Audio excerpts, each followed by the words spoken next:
And he shall think to change times and laws. And all the world wonders after the fourth beast. Now we focus on the changes made to Yah's law, but totally ignore the changes the fourth beast attempted to make to time. The Heavenly Father ordained the new moon. And therefore, Julius Caesar and this poor, silly, ridiculous Greek astronomer Sosigenes have no right to undo that. They can try, and they can create their own counterfeit system, and they can convince people that it's true. But you know what? True believers are going to find a way to obey. Okay? In fact, churchianity has embraced these changes. Father,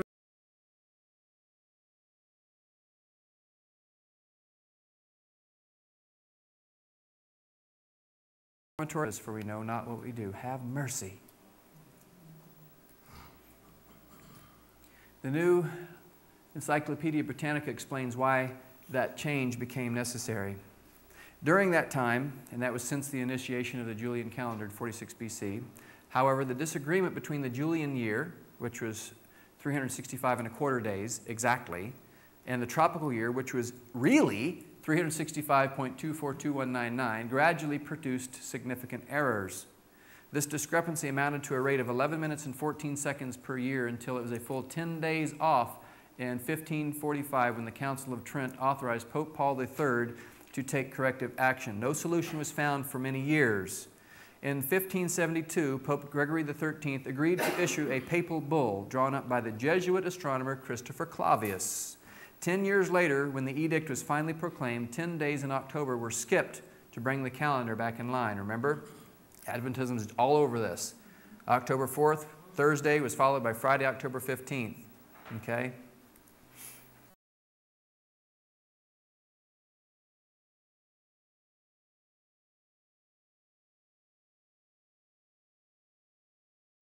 Does this sound like the calendar that Yahuwah ordained at creation?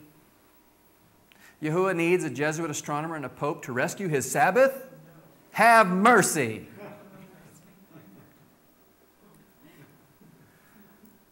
Here's more evidence that the calendar of man is corrupt. It names some of the months after pagan deities, and I'm just going to put them on screen. I don't know if, well, I guess a CD is not going to help if I don't say them. Okay? Father, forgive me for taking the names of pagan deities upon my lips. January is after Janus, the Roman god of doors and gates, god of beginnings, if you will. March is named after Mars, the Roman god of war. May, after Maya, the Roman goddess of spring.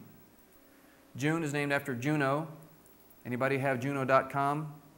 Need to stop saying that. That's the name of a pagan deity. Roman goddess of marriage. July is named after Julius Caesar, who proclaimed himself God. The Caesars were all God while they were there. August is the same thing, named after Augustus Caesar. All right, Exodus 23:13. Here's my, this is the perpetual covenant. It says, "And in all things that I have said unto you, be circumspect, and make no mention of the name of other gods, neither let it be heard out of thy mouth." This is the covenant that Yah made with his people. This is a perpetual covenant, and it still applies to this day.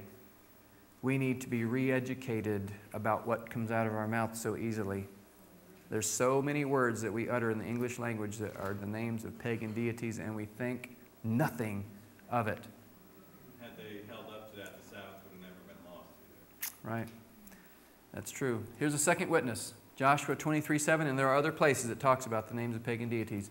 "Neither make mention of the names of their gods, nor cause to swear by them, neither serve them, nor bow down or bow yourselves unto them."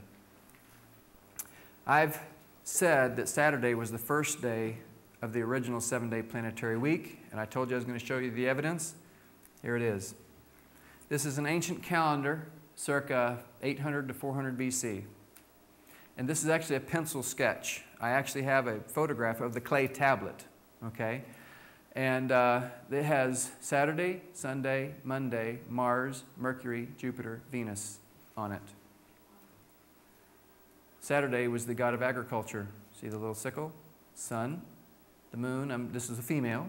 See the light? It's got a little dress there and little horns, very feminine looking. Mars. Did I say horns? Very feminine looking? Bite my tongue. It's on tape now. Can you delete that part?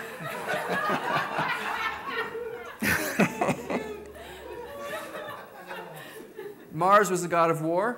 Okay. Mercury was the god of speed. See those wings? Remember the Mercury, the FTD? He's got wings on his feet, wings on his hat. Jupiter, there's the trident right there. And Venus. Here's a zodiac. There's a goat, there's a bull. Let's Aries, Taurus, Cancer, Leo. Some of these, like Libra there. I guess that's a Scorpion possibly. There's Aquarius and Pisces. I don't know but that's them. Okay. Now notice there's a dot in the middle. These are pegs, the little holes. Now there's 1, 2, 3, there's 15 over here and there's 15 over there. 30 days. They didn't have 29 and 30 and 31 day months back, or 28 day months back then. They were all 30-day months. 7-day planetary week. Now this was not the Roman calendar, but this was what the Roman calendar eventually adopted. This is a pagan calendar, okay? Even though there's Roman symbols on it, this is not a Roman calendar. I mean, but the Roman numbers were used. Have you ever heard of the Ides of a month? The Ides is the center, the middle day of a month. That was a special day when the spirits were supposedly the spirit world or something along those lines. Some special, and it happened the beginning and the end of the month, full moon. Okay? Notice there's a little dot here. Beginning of the month, middle of the month, end of the other month, and beginning of the new. Okay? And then you just moved a little peg. Today is Saturday, the first day of whatever month that is, Aries. That was an ancient clay tablet. And it's Saturday, Sunday, Monday, Mars Day, Mercury Day, Jupiter's Day, Venus's Day. This is the calendar that Rome started adopting in 135 after the Common Era. Now, it was this calendar that the citizens of Rome wanted. When the Roman legions returned home from world conquest, they brought with them Mithraism, which was the Persian version of sun worship, but it goes back further than Persia, by the way. There was then a 150-year struggle over the calendar. Some say 300, some say 150. I'm being conservative here.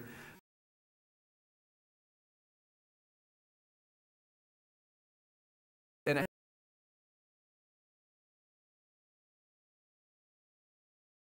a struggle over the calendar, the citizens wanting the pagan calendar, but the government wanting to retain the Roman Republican calendar. Eventually, Constantine agreed and made the change, and it is this very veneration of the day of the sun that eliminates Saturday from consideration as a Sabbath of creation. Watch. Many say Saturday, as the seventh day of the week, goes all the way back to creation. Sorry, it only goes back as the seventh day as far as 321 AD. Saturday was originally the first day of the pagan planetary week. The order of the days did not change when Constantine made that switch. Only the column in which they fell. And I'll show you here in just a minute. So Saturday Sabbath keepers, in spite of themselves, are worshiping on the first day of the pagan planetary week, not the seventh day of anything. It's still the first day. All he did was move the column in which it fell. Here's my text. That is a picture of Saturn, by the way. See the rings? Amos 5:26 says this, "But you have borne the tabernacle of your king," that word Moloch means king, "and Kion, your images, the star of your God, which you have made for yourselves." Here Amos sees a day where Israel worships a star god that they would make for themselves. Kion is the Hebrew word for Saturn. Stephen in Acts 7:45, I believe, it might be 47, I didn't double check that quote. But anyway, he quotes Amos and is translated as Remphan, which is Greek for Saturn. And you know what? They stoned his rear end. He reminded them of this prophecy. And he also said the name of the Almighty. He said the Father's name. He didn't say, "And I see the Son of standing on the right hand of Theos." That was the name of Zeus, a name of a pagan deity. Stephen didn't say Zeus. And Father, forgive me for saying it. He said Yahuwah, or however, whatever the pronunciation was, okay? And they stoned him. He nailed them with their calendar, and he uttered the Father's name. Now, Aries is the dominant constellation in spring when Yah said to begin the year. Josephus says that the Passover moon occurs under the sign of Aries. And I'm talking astronomy here, not astrology. There's a huge difference. Genesis 1:16 said that Yah ordained the stars also. And Mary Lou has a very interesting book on the constellations. Now, Aries is a ram, a male sheep. Capricorn, the dominant constellation in January 1, is a goat. I believe Yahuwah foreknew that this calendar corruption would occur. You do understand there will be a final separation of the sheep and the end of time, don't you? Yes.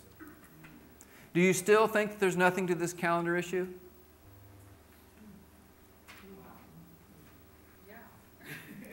Wow is right. Luke 21:25 says, "And there shall be signs in the sun and the moon and in the stars, and upon the earth distress of nations with perplexity and sea of waves roaring." I thank you, Jack, for this. Water or seas represent what in prophecy? People. And why are these people perplexed and distressed by the signs and the luminaries in the heavens? Jeremiah 31:35 says, "Thus saith Yahuwah, which gives the sun for a light by day, and the ordinances of the moon and the stars for a light by night, which divide the sea when the waves thereof roar. Yahuwah of hosts is his name." I find it extremely interesting.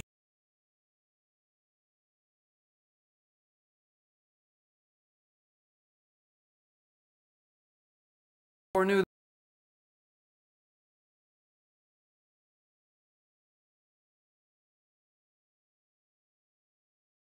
the seas, the people, are going to be divided when the waves thereof roar. These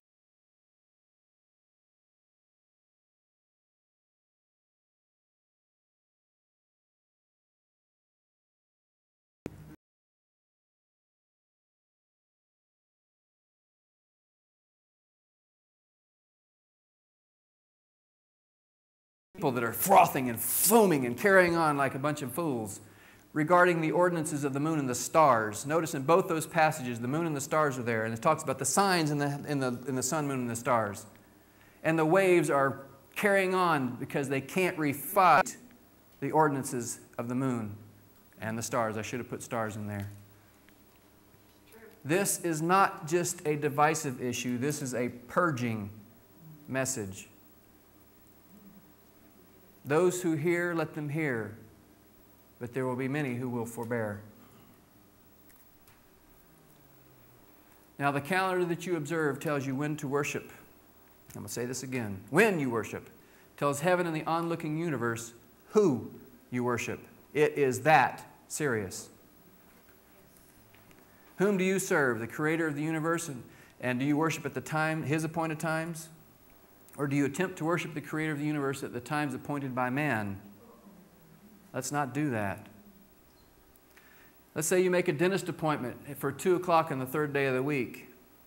Is the dentist going to see if you show up at 2 p.m. on the 2nd day of the week or the 4th day of the week? No. What if you show up on the 3rd day of the week but you're 3 hours late? Who's fussier about their appointments, your dentist or your creator?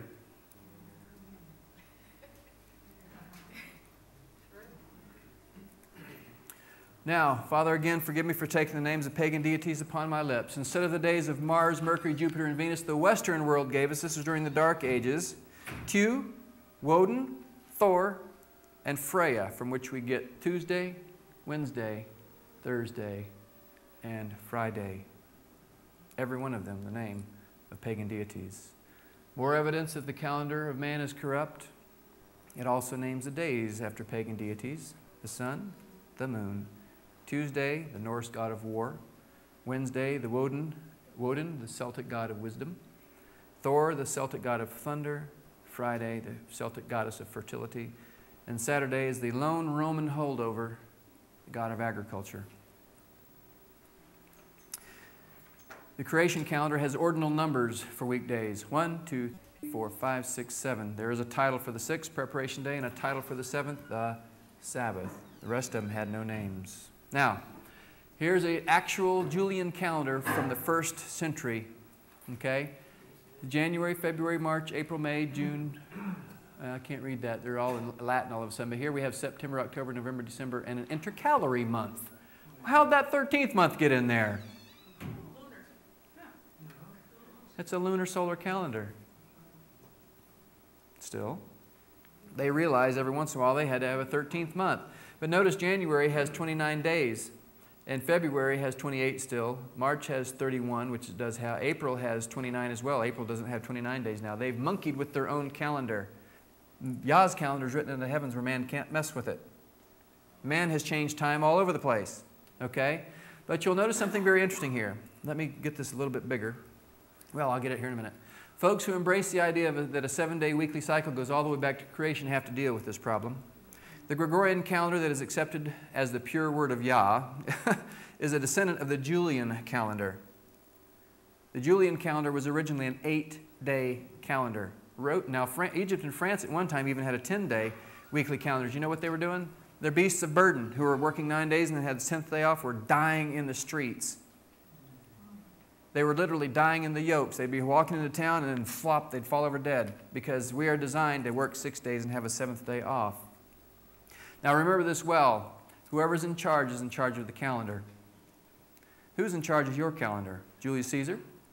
Pope Gregory the 13th? Or Yahuwah Almighty, the creator of the universe? Here's an actual Julian calendar again, and it's a little bit bigger. A, B, C, D, E, F, G, H. Count them.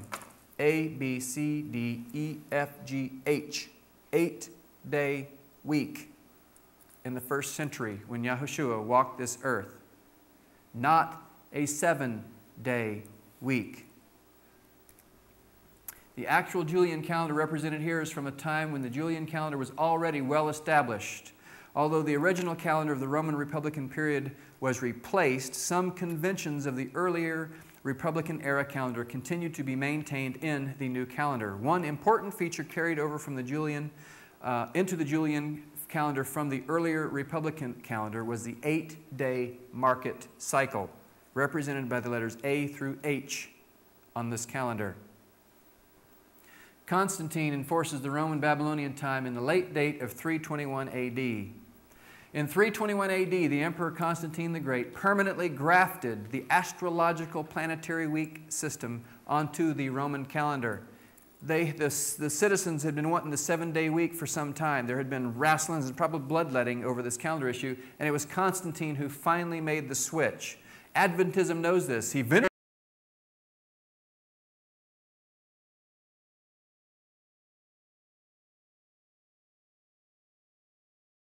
the day of the sun. Look what he did. He took the importance from the 7th day away from the 1st day. He did more than that, friends.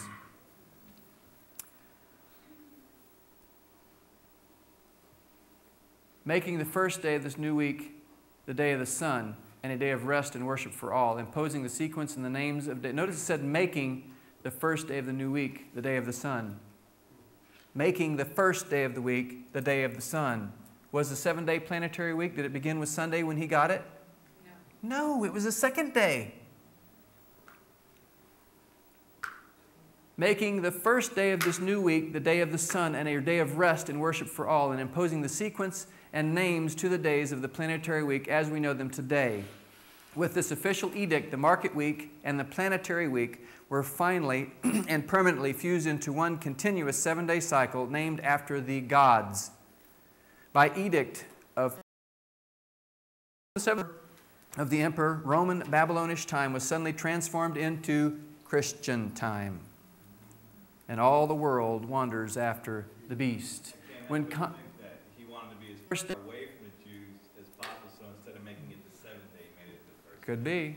When Constantine venerated the day of the sun, he bumped Saturday from the 1st column to the 7th column, moving Sunday. Everybody else moved up one.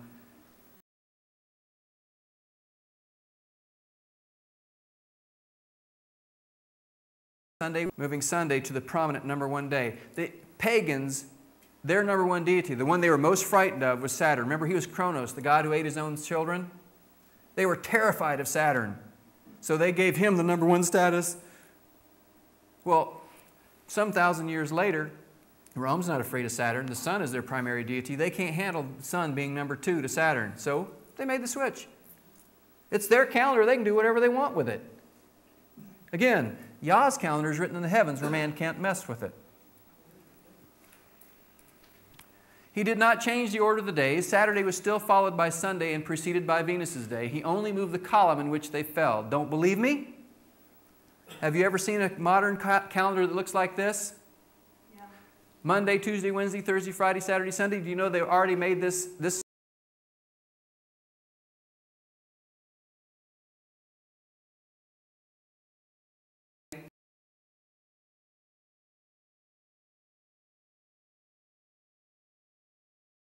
the way all the calendars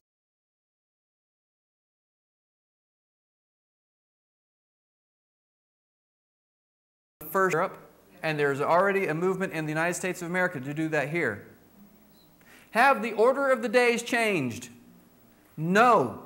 Only the column in which they fall. Saturday is still preceded by Friday and followed by Sunday, but suddenly, and when this change takes place in the United States of America, and it will, Seventh-day Adventists are going to have a serious problem on their hands. The reason why is because they have embraced a pagan calendar that can be changed at the whim of any man. Whoever's in charge is in charge of the calendar. They're going to have to deal with this because they've had this crutch, and I've done this. How many of you have done this? What day is the Sabbath, Troy? Silly. Look at the calendar. Saturday. Look, see? 1, 2, 3, 4, 5, 6, 7. What's the question?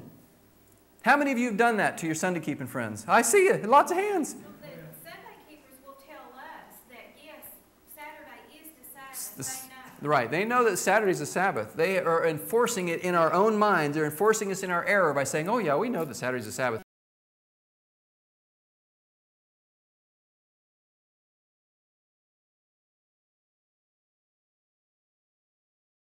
They fall.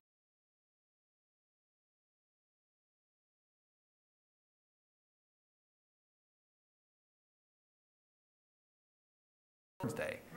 So they're enforcing the error in our own mind. We get all puffed up. Yeah, we're keeping the seventh-day Sabbath. But you know what? We're keeping the first day of a pagan planetary week that's soon to be the sixth day of the pagan planetary week. My understanding, they've already gone for this cycle in Europe. They have. They've gone to this cycle already in Europe, and it's coming here. There's already a movement to do this. Again, Saturday Sabbath keepers are still worshiping on the first day of the pagan planetary week, not the seventh. It is only the seventh day of the week by virtue of Constantine, not Yahuwah. There's no cycle of the sun on a 7-day cycle that you can go outside and look at the sun and say, it's Saturday, or it's the Sabbath.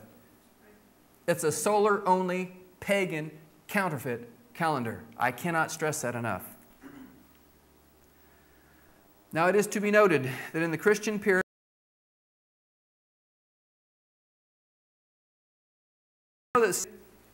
the order of days and the weeks have never been interrupted.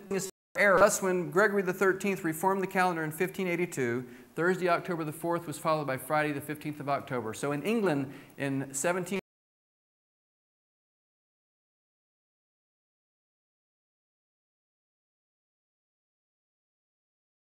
But you know what?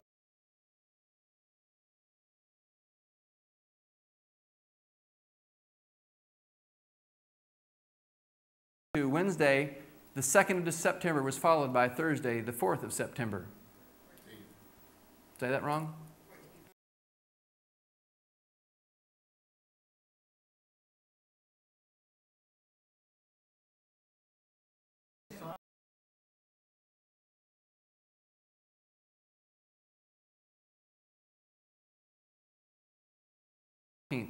Of September. Okay. I guess England followed suit later. It was in 1572 when they made the change, so they had 12 days they had to lop off. It was in 1582 when they lopped off 10. England didn't do it then. Okay? So they had to later do this. This was found in the Catholic Encyclopedia, 1910 edition. Quotes like this have been used in place of scriptural evidence to prove an unbroken 7-day cycle all the way back to Yahushua, but notice the source.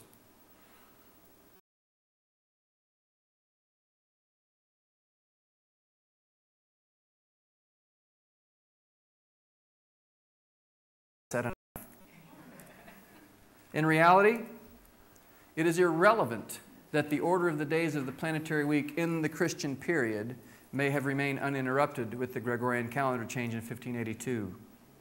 The Christian period, the Catholic Encyclopedia is necessarily talking about, is not since the time of Yahushua, but since 321 AD.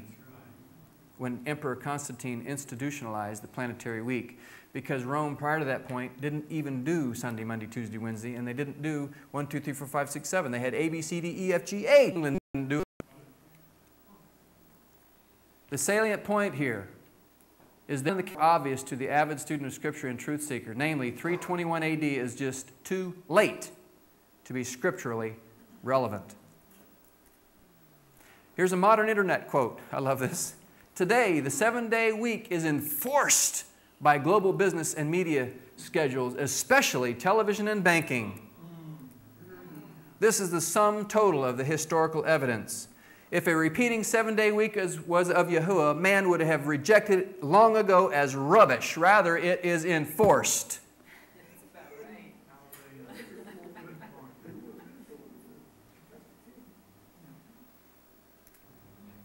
Believe it or not.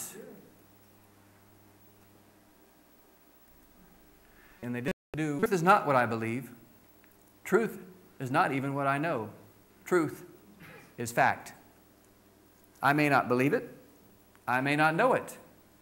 That does not change it. It is there, nevertheless, waiting to be discovered and believed. Truth does not depend on the unsettled and changing opinions of men. It was truth. Internet quote. Believed, it remains the truth, whether it is believed or not. Business and media does not originate or create it, it merely discovers it. Hallelujah.